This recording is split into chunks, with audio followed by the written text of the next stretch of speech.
स्तोत्रसंहिता 42 देवप्राप्तीचा ध्यास। हरिणी जशी पाण्याच्या प्रवाहांसाठी लुळते तसा हे देवा माझा जीव तुझ्यासाठी लुळपत आहे।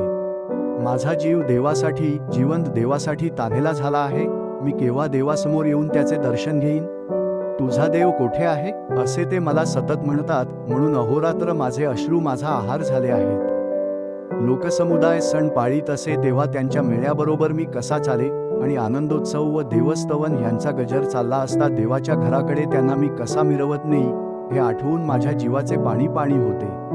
हे माझ्या जीवा, तू का खिन्न झालास? तू आतल्या आत का तळमळत आहेस? देवाची आशा धर, तो मला दर्शन देऊन माझा उद्धार करतो, म्हणून मी त्याचे पुनर्पी गुणगान गाईन। हे माझ्या देवा, माझा जीव आतल्या आत खिन्न झाला आहे, म्हणून यार्देनेच्या व हर्मोनाच्या प्रदेशात व मिसाराच्या डोंगराजवळ मी तुझे स्मरण करतो।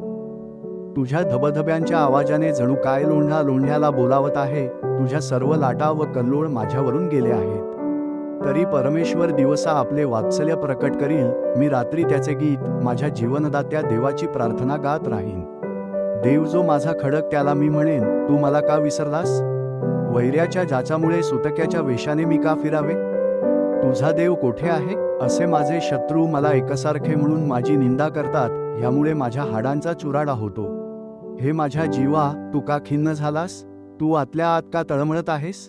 देवाची आशा धर, तो माझा देव मला दर्शन देऊन माझा उद्धार करतो, म्हणून मी त्याचे पुनर्पी गुणगान गाईन। आमेन।